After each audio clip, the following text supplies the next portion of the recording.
A traditional biotechnological application of phages is their use to determine the specific strain of an isolated bacterium, as well as detect these strains in various samples.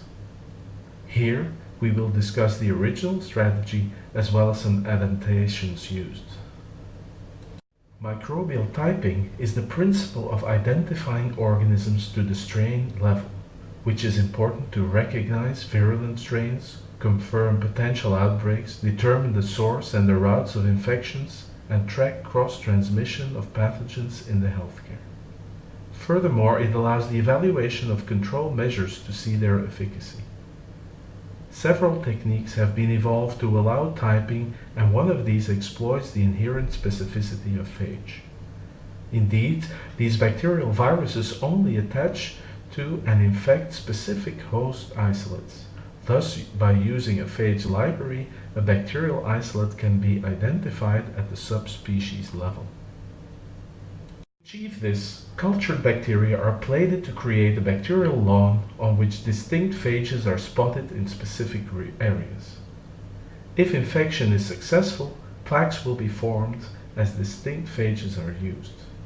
Each strain will yield a specific pattern of infection, and this allows the determination of the bacterial genus and species. However, a major drawback of this strategy is that it only is able to detect cultivatable bacteria, and the speed of this diagnostic is furthermore limited by the host bacterial replication rate, a factor that can be problematic for some pathogens such as mycobacteria.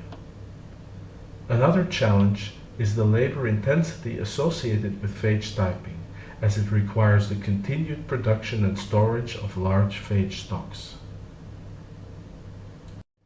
To address some of these limitations, several adaptations to this strategy have been developed over the years. A first one is known as phage amplification assay, which is mainly useful for the detection of slow-growing bacteria such as mycobacterium, tuberculosis. To circumvent the slow growth rate of this pathogen, a second step is introduced using fast-growing surrogate cells. The initial sample is still infected with bacteria to detect the presence of specific pathogens. However, in the next step, a viricide is added to destroy all excess bacteriophages.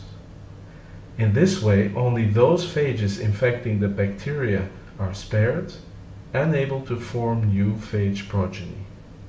Once this infection cycle is finished, the new progeny is used to infect fast-growing surrogate cells. These cells are plated to allow enumeration of plaques, which indicates the bacteriophage replication. A second adaptation is known as the reporter phage assay. This strategy circumvents the need for plaque formation, allowing a faster detection time. To this end, phage are genetically engineered to encode a reporter construct, and these constructs can vary from fluorescent proteins to specific enzymes. In the first step, once the phage genome is inserted in the target cell during infection, the reporter gene will be expressed. Step 2. The signal of this reporter gene can be detected, and its signal strength can be correlated to the number of target cells present in the sample. Step 3. One example of a reporter phage system is using the luciferase to detect mycobacteria. The infected cell will produce luciferase, and by adding luciferin, a light signal will be produced that can be measured. A third strategy is the dual phage technology, which enhances the specificity of phage typing even further. In this strategy, two phages are used that each encode a distinct resistance gene and are capable of transducing this into the target cell. Furthermore, these phages are chemically cross-linked to antibodies targeting different epitopes of the same antigen, which can be derived of specific pathogens. In the first step, both phages are mixed with the sample potentially containing the target antigen. Next, susceptible bacteria are added to allow infection with the phage antigen complexes. Here it's important to note that only those phage bound to the same antigen will be able to co-infect the bacteria. Finally, the infected cells are plated on media containing both selective antibiotics to select for cells that were co-infected. As such, the number of colonies formed on the plate will correlate to the number of antigens present in the original sample. The following references offer a good overview of the potential of phages for bacterial detection. This topic will be further discussed in the next section.